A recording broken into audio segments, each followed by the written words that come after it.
我才知道路飞这2年居然一共邀请过24位伙伴上船，但是有15个人都不给他面子，直接拒绝。如果这些人当年都同意上船，可能路飞早就打败伊姆了。已经上船的9人我们都认识，除了索隆是开局白嫖的，其他人都是路飞用命换来的。而没有上船的15个人，你知道都有谁吗？第一位库洛卡斯，由于草帽团当时还没出新手村，急需一位船医，刚好库洛卡斯当过罗杰的御用医生，所以路飞很真诚地邀请他上船。不过库洛卡斯以上了年纪为由，果断拒绝。第二位卡蒙，眼前这位45岁的小伙子看起来弱不禁风，但他的魅力可不一般，被巴基和路飞2位四皇邀请过成为伙伴，但卡蒙舍不得岛上的动物们，因此放弃了一起冒险的邀请。第3位薇薇，当年有多少海迷都以为他会是草帽团的第6位伙伴，很遗憾碍于公主的身份无法跟着路飞一起冒险。更可惜的是薇薇到现在也没有上船，不知道未来还有机会吗？第4位阿比斯，一位吃了悄悄话果实的小女孩，可以与各种动物无障碍交流。路飞也是看上了她这个能力，想邀请阿比斯上船，但没能成功。好在草帽团后来有了乔巴，简直是性价比之王。第5位功夫海牛，当时路飞击败了功夫海牛，按照这群家伙的规则，他们要一路誓死追随圣者，路飞都已经准备好想带着功夫海牛上船了，结果被伙伴们极力劝退。第6位库蕾哈，路飞看他医术高超，便想邀请他加入自己的海贼团，但是对方对当海贼和出海早就失去了兴趣，再加上眼神不好使，看东西不清楚，也就拒绝了路飞的好意。第7位冰山，论造船技术，冰山一点不比弗兰奇差。路飞刚开始是打算让他当自己的造船师，但对方可是水之都的市长，不可能跟着路飞一行人，所以当场就没同意。第8位独角兽和第9位树精灵，只是因为转角看到会喝酒的2个僵尸，路飞就下定决心要把他俩带上船。好在伙伴们拼命阻拦，这才打消了路飞的念头。第10位警卫门的屁股，没错，路飞只是想邀请警卫门的下半身加入自己的海贼团，因为这样就能满足他卡神马兽了。之后警卫门恢复全身，路飞就再也没提出过上船请求。第11位半人马，这是路飞刚登陆庞克哈萨德交到的第一个朋友，路飞还很大方地邀请对方登上自己的船，可惜半人马在知道路飞是入侵者的身份后，立刻换了副面孔。第12位艾斯和第13位萨博，小时候路飞就曾邀请过2位哥哥未来乘上自己的船，不过3人都有各自成为船长的梦想。之后在阿拉巴斯坦篇，路飞又一次希望大哥能成为自己的伙伴，但还是被拒绝了。第14位波斯，一只体型超过3米的喷火独角仙。由于路飞从小就喜欢昆虫，所以在降服波斯之后，他便发出了上船邀请。不过对方的主人可是100个不愿意，抱着路飞的脑袋就是啃。第15位大河，起初是大河自己主动提出要成为草帽团的第10人，但路飞对眼前的这个人还不太信任，后面路飞才正式接纳了他，但大河又不想跟草帽团走了，真挺可惜的。卡普意外说出了青雉败给赤犬的真相，还真不是因为实力输的。最新一集师徒之战看着确实过瘾，不过最让人在意的还是卡普对青雉说的那句彷徨之人弱不禁风，简单解释就是说犹豫就会败北，这算是揭露了青雉最大的一个弱点，他太心软，喜欢感情用事，是个好人没错，在海军的时候对每一个人都很友善，就算下属犯了很严重的错误也从不批评。不过也正因为如此，青雉并不适合当元帅，所谓慈不长兵，义不长财。而赤犬就不同了，他奉行绝对的正义，从不感情用事，所以做起事来比较极端，宁可错杀1000也不放过一人。只要你是海贼，那他就会赶尽杀绝，哪怕自己就剩最后一口气，也不会把敌人放跑。也正因为如此，青雉一直看不惯赤犬的作风，拒绝对方当海军元帅，于是2人便约在庞克哈萨德进行对决。经过10天的激烈战斗，青雉最后以1条腿的代价败给了赤犬。同为海军高层的一员，卡普肯定是清楚当时的战况，也知道自己的徒弟为什么会输。既然青雉和赤犬能打上10天10夜，那就可以证明不存在实力差距过大的问题。2个人的霸气和体术肯定是无限接近的，如果不出现偷袭或是放水的情况，最终战斗结果可以参考盛平和艾斯那一战，2人最后都没拦了，一起倒在地上以平局收场。青雉之所以会惨败，很大可能就是因为对赤犬念旧同事之情，动了恻隐之心，在该下手的时候收手了，最后被赤犬抓住机会打成了重伤，导致无法再战，这才分出了胜负。而青雉与卡普这场师徒之战也能看出来他放手了，虽然用全力也不一定是卡普的对手，但青雉自始至终只想用冰球封住卡普的行动，没有释放出任何 AOE 技能或是单体伤害比较强的奥义。青雉想打倒卡普，想证明自己，想彻底划清与他们这些昔日好友的关系，但他的内心却还在犹豫，因此每一招都收着力，所以卡普才会对他说彷徨之人弱不禁风，既是让他拿出全力战斗，也是在告诫他不要再犯同样的错误。我怎么也没想到，除了霸王色霸产，原来霸王色还有另外3种高级用法，路飞如果全学会了才是真的无敌了。第一种霸王色霸缠，这个大家都很清楚，就是将霸王色霸气缠绕在武器或攻击之上，增强暴击伤害，可以在一定距离内不接触对手的情况下实质性的攻击敌人。凯多说了，只有极少数的顶级强者才可以做到，目前为止整个新世界也确实只有不到10个人会霸缠，然而接下来会这3种霸王色衍生用法的高手更是少之又少。第2种霸王色见闻杀，在尾田公布的红发海贼团设定图集中，香克斯的技能栏有一行介绍了他有一招霸王色见闻杀，可以稳定自身气息，而不被预见未来，从而快速反击终结敌人。也就是说，见闻色在香克斯面前将失去作用，简直是天克山治和卡2。第三种霸王色远程打击，也是红发开发出的霸王色衍生技。要知道，传统的霸气只能震晕一定范围内的杂兵，而香克斯却可以将这个距离扩大到1指岛屿，在数公里外释放霸王色对敌人进行精准打击，并造成实质性的伤害。大将绿牛曾亲身体会过，身体素质不够强的人恐怕已经当场去世了。第四种霸王色封印，最新一话提到了古代机器人埃米特使用乔伊波伊过去封印的巨大霸气对五老星进行攻击，最后将他们逐一遣返回了圣地玛丽乔亚。800年前的霸气都能储存到现在，可见这才是霸王色的顶级用法。现在压力给到了路飞，霸气修炼的还是不够到家。目前来看，他的实力距离乔伊波伊还有很大的距离，至少霸气强度就不是一个级别。终于确定五老星是什么生物了，他们既不是人，也不是特殊种族，更不是伊姆制造的分身，而是果实觉醒之上更高级的存在。水星沃丘利能跑到海上撞击巨人族船只，木星毕特圣则更离谱，直接从海底钻出海面，所以可以确定他们都不是果实能力者。因为剧情中不止一次提到，任何人只要吃了果实就都会变成旱鸭子，触碰到海水的一瞬间便会四肢无力，哪怕天生就在水下生活的鱼人吃了恶魔果实，落入海中也会沉入海底。杰克就是很好的例子。如果说五老星是特殊种族，也根本不可能。大妈的万国目前只缺少3个种族，历史上已经消失的露纳利亚族和巴卡尼亚族，以及仇视他的巨人族，而五老星明显和这3个种族都不匹配。况且他们的外貌几十年没有任何变化，一点没有衰老的迹象，甚至无论受了多严重的伤害都能恢复。并且五老星变身怪物之后，旁白并没有写明是动物系幻兽种6个字，只写了变身后的名称。再看看其他幻兽系能力者变身后，都会明确标注。正常来讲，土星的果实应该写牛果实动物系幻兽种牛鬼形态，但是尾田只写了牛鬼，所以只有一种可能，五老星都是果实之中的恶魔。恶魔果实之所以被称作是恶魔果实，就是每颗恶魔果实之中都寄宿着一个对应能力的恶魔。既然贝加庞克能够通过科技力量复刻出来人造果实，那么伊姆也可以通过800年前的技术将果实之中的恶魔提取出来并实体化。贝加庞克说过，只有动物系果实能够复刻，想必伊姆也只能把动物系之中的恶魔实体化。所以五老星本身就不是能力者，而是从果实之中出来的恶魔，这也就解释了他们为何不怕海水，不会受时间影响衰老，更不会被5档路飞的物理攻击打死。草帽团在和之国升级的6个超牛逼称号，首先要恭喜乔巴获得了年度大冤种的称号。目前尾田公布的所有人果实基本都是幻兽种，只有乔巴挑了一颗最普通的老百姓形态，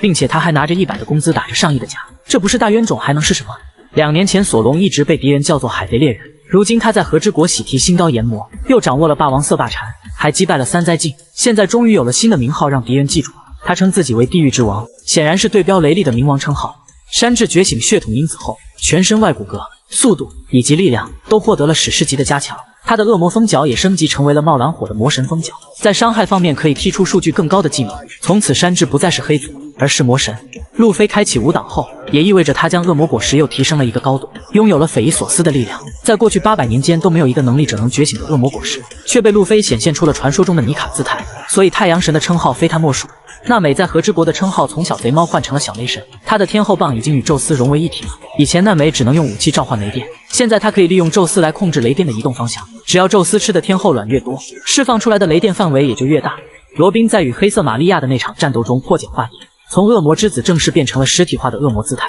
那犹如死神降临一般的地狱景象，隔着屏幕都能感受到一股寒意，也难怪当时黑色玛利亚都直接看傻了，他面对的对手可是真正的恶魔。至于其他几位成员的称号，早就在前几个篇章升级过了，灵魂之王布鲁克、机甲将军弗兰奇、God 狙击乌索普，最后甚平的新称号由你们来定。从19年的夏天到23年的冬天，和之国动画长达4年的连载正式结束，草帽团终于再次起航。海贼王1084集已更新，在草帽一伙离开的前一天，路飞来到9里的玉田城遗址来看望这位曾经的和之国英雄。经过与凯多的一战，路飞也成长了很多，也在这片土地上结识到了更多的朋友。他或许早已爱上了这个国家。赤鞘九侠也来到了这里缅怀以藏和九天丸的，他们十分感激路飞的救国之恩，不停说着感谢的话语。小兔子加洛特最后一次抱向路飞，这一别不知又要何时才能再次相见。另一边，索隆在康加大人和佩德洛的墓前进行祭拜，他带了上好的清酒，想要与2位已故之人好好喝上一杯。就在这时，小男子来了，一起跟来的还有日和，虽有万般不舍，可架不住心爱之人的离开，他与索隆的缘分也在这一刻结束了。与此同时，其他伙伴们也都在为出海之前做着最后的准备。弗兰奇再次邀请了木匠原有先生一起修船，2人还是会因为一些不合的意见而展开激烈争吵。但是在告别之时，两个7尺男儿仍旧忍不住流下了眼泪。乌索普来到成衣铺，准备买几件上好布料，不过他并不是为自己和伙伴来买衣服的，而是有别的大用处。倒霉的山治在离开之前，居然才迎来自己的桃花运，被他拯救的女孩已经对他有了仰慕之情。当他准备表白的时候，突然出现的罗宾转移了山治的注意力，看来这段感情只能永远被埋藏在那个女孩的心里了。跑到兔碗的路飞终于吃上了心心念念的红豆糕，看着小玉也品尝到了这碗美食，路飞这一刻明白自己的努力没有白费，他打倒凯多就是为了小玉的一饭之恩。两人做了最后的告别，随后路飞起身离开，夕阳下的路飞背影显得更像艾斯了。画面来到第二天的上午，草帽团众人都来到了约定地点长影港，乔巴将自己研制的药丸赠送给了贝波，这个东西可是伏笔，后面救罗的时候会用到。此时路飞还在船下站着，他似乎在等着某个人的到来，应该是在等大河上船的决定吧，不过只能等下一集才会揭晓答案了。海贼王居然也会出现牛头人剧情，波妮的亲生父亲竟是天龙人。1098话简易情报已更新，金妮遭到绑架后直接被卖给了天龙人做妻子，在这期间她每天都会遭受折磨，饿肚子都是常有的事情。就这样过了2年，染上疾病的金妮被天龙人流放了出去，虽然获得了自由，可因为长期遭受虐待，她患上了不治之症，已经没有多少时日了。金妮在临死前最后一次联系上了大雄，熊在对话中得知了对方的位置，紧接着便用肉球果实的能力将自己传送了过去，可一切都太迟了，他还是来晚了一步。金妮用尽最后一口气跟他讲了一些话，接着便彻底失去了呼吸。最爱的人消失了2年，等再次见面的时候却是以这种方式告别。大雄来不及悲伤，因为金妮留下了一个孩子，这个小孩子正是波妮。大雄抚养了波妮，并在这之后一同度过了快乐的时光。被天龙人囚禁之前，金妮还没有怀孕，也没有与大雄结婚，但现在有了波妮，那么这不用想就知道波妮肯定是那个天龙人的血脉。更让人心疼的是，波妮也被传染了和金妮同样的不治之症。都说麻绳专挑细处断，厄运专找苦命缘，这句话真不假。大雄先是被灭族，接着父母被杀变成孤儿，最后成为了天龙人的奴隶，与金妮一起获得自由，还没过上快乐的日子，又遭受牛头人剧情。我实在想不明白尾田为何要给大雄安排这么多悲惨磨难，难道他真不配拥有一个快乐的童年和幸福的3口之家吗？盘点神之谷参战的28位大佬现状，几乎有一半都已经去世了。38年前，神之谷打响了前所未有的史诗级战役，那片岛屿几乎齐聚了那个时代的所有强者，如此庞大的阵容可真算得上是神仙打架。洛克斯海贼团共有13位主要船员参战，每一位都是在新世界叫得上名字的大海贼，可现在却已经是物是人非了。洛克斯被击败后便从此下落不明，白胡子2年前在顶上战争牺牲，凯多和大妈掉入岩浆之中，至今生死未卜。金狮子在败给路飞后，又被海军重新关入了推进城。王直在1年前的蜂巢岛惨遭黑胡子杀害。至于以上这4位，则在神之谷就已经阵亡了，之后被莫利亚重新挖出来做成了僵尸将军。倒霉的是，他们最后又被奥兹打成了泥巴，彻底和大地融为了一体。现如今，洛克斯海贼团仅剩纽婆婆、长面包以及巴金3个人还活着，但是他们也只是在过着东躲西藏的生活。神之骑士团9位成员和土星萨坦圣当时都在岛上参加猎杀游戏，这几个畜生杀人如麻，神之谷10万原住民几乎被他们屠杀殆尽，但是他们不仅还活着，仍旧在享受天龙人待遇。海军这边被元帅空派来给天龙人护卫的只有2个强者，卡普和他的副官博加特。卡普前不久在蜂巢岛落入了黑胡子一伙人的手上，处于重伤状态，目前恐怕是凶多吉少。至于副官博加特，没什么好说的，明明有实力却不出手，配刀跟沾了胶水一样，每次都摆个动作演自己的上司。曾经在新世界叱咤风云的罗杰海贼团经营铜三主力，如今只剩雷利一人还健在。罗杰20年前得了不治之症，最后在东海罗格镇被海军处刑。贾巴在罗杰海贼团解散后便从此了无音讯。打败这些传奇强者的从来不是敌人，而是时间。你知道世界第一剑豪为什么不是打伤白胡子的司令官，而是鹰眼吗？最新一话登场的这个老头看起来很牛逼，实际上也确实牛逼，人人都畏惧的天龙人在他眼里啥也不是。作为伊姆大人的左膀右臂，同时又是世界政府神之骑士团的最高战力，司令官费加兰德盖林格胜的实力绝对不容小觑。毕竟海贼王里越晚出场的老头越屌，他手持的佩刀大概率就是无上大快刀12宫之一，登场时的逼格就直接被尾田拉满了。旁白介绍他在38年前的神之谷事件中大显身手，还用王者的称号来称呼盖林格胜，所以之前革命军龙忌惮他不是没有理由的，也是个重量级的传说大人物。在我看来，司令官的剑术恐怕是在鹰眼之上。我上一个视频分析过白胡子身上的数条伤疤就是他打的，能把世界最强男人打成这样，我想司令官的定位至少是和罗杰同一个段位的。红发之所以会有这么高超的剑术，也不完全是罗杰教的好，更多还是遗传了父亲盖林格胜的强大基因，天赋结合努力才会练就万中无一的剑术。话又说回来，既然盖林格胜这么强，为什么世界第一剑豪的头衔还在鹰眼身上？其实也很好理解，神之骑士团常年驻守在圣地玛丽乔亚，主要职责就是保护伊姆和天龙人的安全。除非是特别重要紧急的事件，盖加林格胜才会亲自出动。基本上世间很少有人知道他的存在，所以盖林格胜和鹰眼两人见面的概率极低。鹰眼想和他单挑的话，要么在对方出动任务的时候精确找准路线拦路，要么硬闯进入圣地玛丽乔亚。反正哪种情况鹰眼应该都不会选。总之明面上的世界第一剑豪是鹰眼没毛病，盖林格胜属于隐士剑圣。如果两人真打起来，应该还是后者更胜一筹。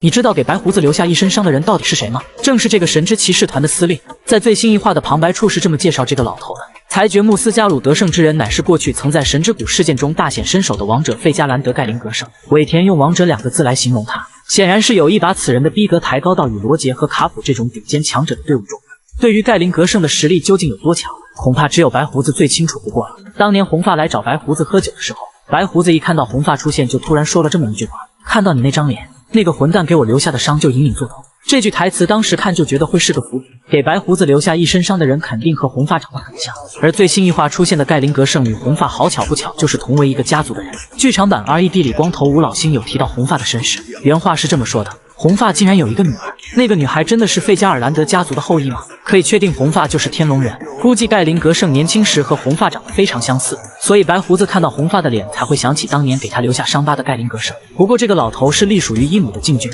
常年驻守在圣地玛丽乔亚，白胡子能和他交手的机会只有可能是在当年的神之谷事件中。战国提到过那场战争是洛克斯海贼团袭击了天龙人，最后罗杰和卡普联手才击退了他们。但是有一点需要注意，既然是保护数量众多的天龙人，那么像这种大事件神之骑士团必定会在现场护卫。要知道洛克斯海贼团除了船长还有像金狮子、白胡子等多位怪物级船员，如果只靠卡普和罗杰2个人联手就打赢了他们，我想是绝对不可能。当时的战况应该是这样的：罗杰和卡普2人对抗船长洛克斯，雷利对战的应该是金狮子，而与白胡子交手的估计就是费加兰德。能阻挡巅峰时期的白胡子，同时又给对方的身上留下数条伤疤，显然这个司令的实力是真的不简单，也难怪革命军龙会那么忌惮这个组织。神之骑士团的总体战力绝对是在4皇团之上，